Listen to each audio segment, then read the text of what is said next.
আসসালামু আলাইকুম। তো সুপারি গাছ তুলতেছি।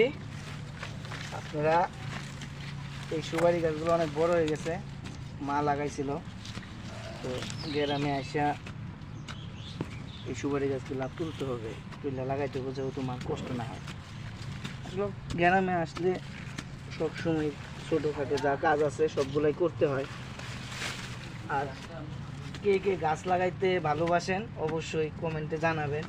আমার মতো আমি কিন্তু বাড়িতে কম বেশি আইসা কিন্তু গাছ লাগাই। এর আগেও একটা গাছ আনছিলাম, দুইটা এনে লাগাইছিলাম। তো এবার যেহেতু আমরাই নিজেরাই সুপারি চারা করছি, তো এটা নিজেরাই এখন লাগানোর চেষ্টা করতেছি।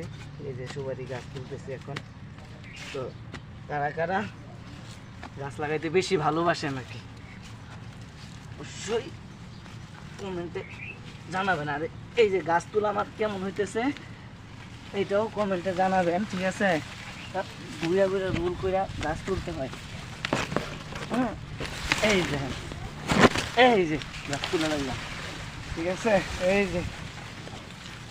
যে গাছ তোলা শেষ। এনে গাছগুলো দেখো তো কতগুলো তুললাম। এই যে কয়টা তুলছি, একটা দুইটা তিনটা চারটা পাঁচটা ছয়টা সাতটা আটটা নয়টা 10টা 11টা 12টা, ওই যে একটা 13টা। তো সবাই ভালো থাকবেন, সুস্থ থাকবেন, আল্লাহ হাফেজ। আর আমার শরীরের অবস্থা এরকমই, কারণ পরিশ্রম করলে প্রচণ্ড ঘাম ঝরে, অনেক রেস্ট করছিলাম।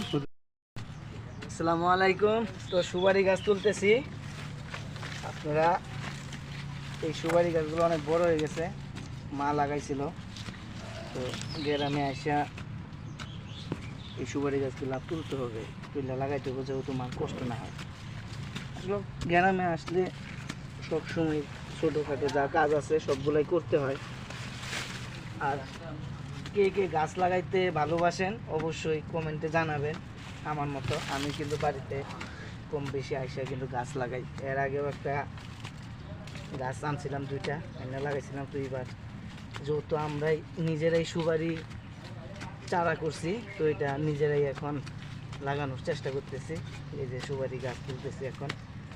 তো কারা কারা গাছ লাগাইতে বেশি ভালোবাসেন আর কি অবশ্যই কমেন্টে জানাবেন। আর এই যে গাছ তোলা আমার কেমন হইতেছে এইটাও কমেন্টে জানাবেন, ঠিক আছে? ঘুরে ঘুরে রুল করে গাছ তুলতে হয়। হ্যাঁ, এই যে গাছ তুলে লাগলাম, ঠিক আছে? এই যে গাছ তোলা শেষ। এনে গাছগুলো দেখো তো কতগুলো তুললাম। এই যে কয়টা